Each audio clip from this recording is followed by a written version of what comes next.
بسم اللہ الرحمن الرحیم۔ زندگی کیا ہے اور زندگی کس کی امانت ہے؟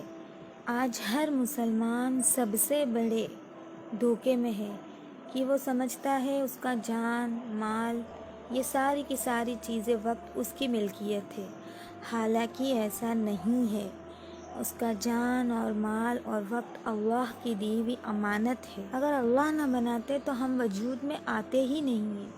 سر سے لے کے پیر تک ہر ایک چیز اللہ کی دی ہوئی امانت ہے۔ آج ہر مسلمان اس کو اپنی جاگیر سمجھ کے استعمال کر رہا ہے، حالانکہ یہ اللہ کے فیصلے کے خلاف ہے۔ یہ ساری چیز میرے پیاری بہنوں، بھائیوں، عزیزوں، یہ ساری کی ساری چیز اللہ کی دی ہوئی امانت ہے۔ اسے ہمیں اللہ کے حکم پر، آپ صلی اللہ علیہ وسلم کے طریقوں پر ہی استعمال کرنا ہے۔ پھر اللہ رب العزت قرآن میں کیا فرما رہا ہے سنیں۔ سورہ توبہ کی آیت نمبر 111۔ ان اللہ اشتری من المؤمنین انفسهم واموالهم بان لهم الجنہ۔ کا ترجمہ یہی ہے کہ اللہ خود فرما رہا ہے، میں نے آپ کے جان اور مال کو جنت کے بدلے خرید لیا ہے۔ صحابہ اور صحابیات نے جب دیکھا گیا کہ سب سے زیادہ اپنا جان اور مال اور وقت کہاں لگایا ہے تو پتہ چلا کلمے کو بلند کرنے کے لیے لگایا گیا ہے۔ آج ہر مسلمان اپنا جان، مال، وقت کہاں لگا رہا ہے یہ ہم سب جانتے ہیں۔ کیا ہم صحیح راستے پہ چل رہے ہیں؟ کیا ہمارا زندگی کا مقصد یہی ہے کہ اللہ رب العزت نے ہمیں اس لیے ہی دنیا میں بھیجا ہے کہ پھر اللہ نے 1,24,000 انبیاء علیہ السلام، 1,24,000 صحابہ رضی اللہ تعالیٰ عنہ، ان کو اسی لیے اس دنیا میں بھیجا تھا؟ جو اللہ نے نبی اور صحابہ کو حکم لے کر بھیجا تھا، وہی حکم ہم کو لے کر بھیجا ہے۔ وہی اللہ ہے اور وہی اللہ کے حکم جو نبی اور صحابہ کے لیے تھے وہی ہمارے لیے ہے۔ تو میرے عزیزوں، اس دھوکے سے ہم کو نکلنا ہے، ہمارا جان اور مال صحیح جگہ استعمال کرنا ہے۔ دیکھو، اللہ کا ایک قانون ہے، دنیا میں اللہ چھیڑتے نہیں اور آخرت میں اللہ چھوڑتے بھی نہیں۔ پھر یہ حدیث میں اللہ کیا فرما رہے ہیں سنیں۔ حدیث پاک کا مفہوم ہے، قیامت میں آدمی کے قدم اس وقت تک اپنی جگہ سے نہیں ہٹ سکتے جب تک 4 سوال کا جواب نہ دیا جائے۔ پہلا، عمر کس جگہ ختم کی؟ دوسرا، جوانی کس کام میں خرچ کی؟ تیسرا، مال کس طرح کمایا تھا اور کس جگہ خرچ کیا تھا؟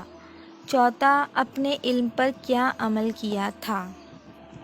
پھر ایک حدیث میں آتا ہے، حدیث پاک کا مفہوم ہے، آپ صلی اللہ علیہ وسلم کا ارشاد ہے کہ جنت میں جانے کے بعد اہل جنت کو دنیا کی کسی چیز کا بھی قلق اور افسوس نہیں ہوگا بجز اس گھڑی کے جو دنیا میں اللہ کے ذکر کے بغیر گزر گئی ہو۔ یہ ساری چیز کا ہمیں جواب دینا ہے قیامت کے دن، اور قدم ہٹ بھی نہیں سکتے۔ عمر، جوانی، علم، مال۔ میں یہ نہیں کہہ رہی ہوں کہ دنیا چھوڑ دینا، اللہ نے دن، دنیا، آخرت تینوں کو جمع کرنے کہا ہے۔ پہلے دن پھر دنیا، کیونکہ جب ہم دن پہ چلیں گے دنیا خود ہمارے قدموں میں ڈال دیں گے، اور اس دھوکے بھری زندگی سے ہمیں باہر نکلنا ہے۔ سب سے پہلے ہمیں جس پہ توجہ دینا ہے وہ اللہ کے رسول، قرآن، دعوت اللہ۔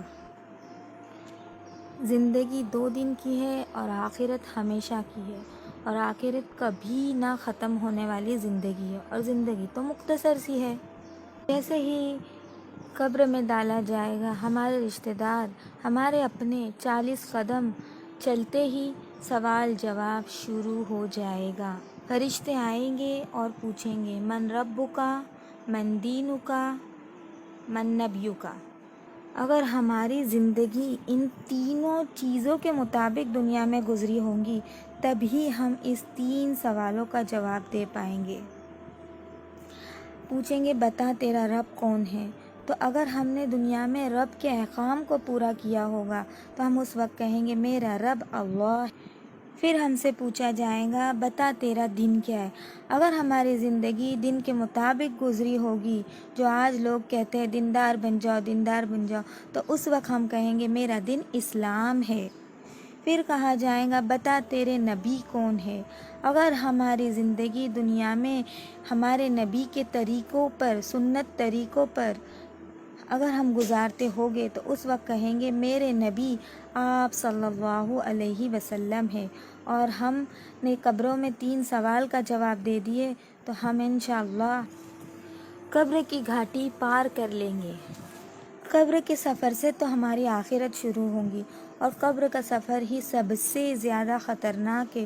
جس نے اسے پار کر لیا وہ کامیاب ہو گیا، اور جن لوگوں نے اپنی زندگی ان کے مطابق نہیں گزاری پھر وہ بڑا ہی افسوس کریں گے اور اللہ سے کہیں گے اے اللہ میں نے جان لیا، مان لیا، ایک موقع دے دیجئے، دنیا میں جا کے بہت اچھے اچھے کام کریں گے۔ ایسا افسوس ہوگا کہ ناخن چباتے چباتے انگلیاں تک چبا دیں گے، پھر انگلیاں چباتے چباتے کونیاں تک چبا دیں گے، خون کے آنسو روئیں گے، پیپ کے آنسو روئیں گے، لیکن اس وقت ہمیں کوئی مہلت نہیں دی جائے گی۔ اللہ کہیں گے بند کر تیری بکواس، دنیا میں کوئی تجھے کہنے سمجھانے والا آیا تھا؟ اور اللہ کہیں گے کہ ڈال دو اسے جہنم میں۔ اللہ اپنا فرمان سنا دیں گے۔ اس لیے میرے پیارے بھائیوں بہنوں عزیزوں، ہمیں اپنے وقت، جان، مال، وقت ساری چیز کی قدر کرنا چاہیے۔ جان اللہ کے عبادت میں خرچ کرنا ہے، مال اللہ کے راستے میں صحیح جگہ پہ، وقت اللہ کے لیے۔ دیکھو یہ وقت بہت ہی قیمتی چیز ہے، ایک بار چلا گیا دوبارہ نہیں آتا۔ جس نے وقت کی قدر کی وہی وقت کا بادشاہ ہے۔ Time is very special, precious, valuable. Don't waste time on useless things or on useless activity. اللہ نے دنیا میں رہنے سے منع نہیں کیا ہے، پہنو، اوڑھو، پڑھو، لکھو، لیکن سب سے پہلے اللہ، اللہ کے رسول، قرآن، دعوت، اس کے بعد ساری چیزیں۔ کہنے کے لیے تو قرآن حدیث سے بہت کچھ بتانے کے لیے، لیکن یہ کچھ مختصر سی باتیں ہیں۔ اللہ ہم سب کو اس پہ جمنے کی توفیق عطا فرمائے اور اس پہ استقامت دے، عافیت والی، کہنے سننے سے زیادہ اللہ عمل کی توفیق عطا فرمائے۔ جزاک اللہ خیر۔